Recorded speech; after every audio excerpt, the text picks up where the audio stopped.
Welcome to simple சமையல். இன்னைக்கு சிம்பிளாக யம்மியாக ஹோட்டல் ஸ்டைலில் ஒன் பாட் வெஜிடபிள் புலாவ் 10 நிமிஷத்தில் இப்படி பண்ணி பாருங்கள், செமையாக இருக்கும். முதல்ல ஒரு பவுலில் 3/4 கிளாஸ் பாஸ்மதி ரைஸ் எடுத்து நல்லா வாஷ் பண்ணிவிட்டு 1 கிளாஸ் தண்ணி ஊற்றி 15 நிமிஷம் ஊற விடுங்க. ப்ரெஷர் பேனில் 3 டேபிள் ஸ்பூன் எண்ணெய், 1 டேபிள் ஸ்பூன் நெய் சேர்த்துக்கோங்க. இதோட பிரிஞ்சி இலை, ஏலக்காய், கல்பாசி, பட்டை, கிராம்பு, அன்னாசி பூ சேர்த்துக்கோங்க. 10 to 15 முந்திரியும் சேர்த்துக்கோங்க. அரை நிமிஷம் போல் வதக்கி கொடுங்க. இதோட அரை டேபிள் ஸ்பூன் சோம்பு சேர்த்து அது பொரிஞ்சதும் நல்லா கலந்து விடுங்க. ஒரு பெரிய வெங்காயம் நீளமாக நறுக்குனதை சேர்த்துக்கோங்க. 1 நிமிஷம் போல் வதக்கி கொடுங்க. கலர்லாம் மாறணுன்ற அவசியம் இல்லை. இதோட 5-6 பச்சை மிளகாய் சேர்த்து கலந்து விடுங்க.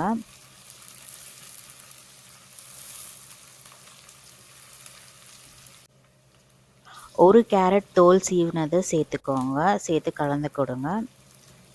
இதோட 5-6 பீன்ஸ் கட் பண்ணதை சேர்த்துக்கோங்க. சேர்த்து கலந்து கொடுங்க. அப்புறம் ஒரு உருளைக்கிழங்கு தோல் எடுத்துட்டு இந்த மாதிரி பெருசாக கொஞ்சம் கட் பண்ணி சேர்த்து கலந்துக்கோங்க. இதோட ஒரு 2 டேபிள் ஸ்பூன் போல் பச்சை பட்டாணி சேர்த்துக்கோங்க. சேர்த்து கலந்து விடுங்க. ஃப்ரோசன் பட்டாணி இருந்தாலும் நீங்கள் சேர்த்துக்கலாம். கொஞ்சமாக புதினா சேர்த்துக்கோங்க. நிறைய சேர்த்தா கசக்கும், அதனால் கொஞ்சமாக சேர்த்துக்கோங்க. சேர்த்து கலந்து விடுங்க நல்லா. இதோட 1 டேபிள் ஸ்பூன் இஞ்சி பூண்டு பேஸ்ட் சேர்த்து கலந்து விடுங்க. தேவையான அளவு உப்பு சேர்த்துக்கோங்க. 1 கிளாஸ் தண்ணி சேர்த்துக்கோங்க. அதோட 1 கிளாஸ் தேங்காய் பால் சேர்த்துக்கோங்க.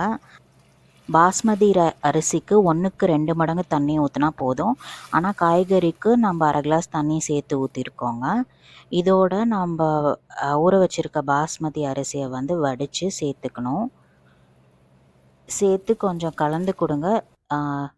ரொம்ப கலந்து விடாதீங்க, அரிசி உடையக்கூடாது. இதோட அரை லெமன் பிழிஞ்சு விட்டுக்கோங்க. அப்போ தான் அரிசி உதிரியாக வரும். கலந்து விடுங்க. ஒரு கொதி வந்ததும் குக்கரை மூடி வச்சிடுங்க. 2 விசிலுக்கு குக் பண்ணி எடுங்க. கேஸ் ரிலீஸ் ஆனதும் ஓப்பன் பண்ண உடனே லைட்டாக அரிசி உடையாமல் கலந்து விடுங்க. பவுலுக்கு ட்ரான்ஸ்ஃபர் பண்ணி சுட சுட சர்வ் பண்ணுங்கள். சிம்பிளாக சமைச்சு செமையாக சாப்பிடுங்க. தேங்க்ஸ் ஃபார் வாட்சிங்.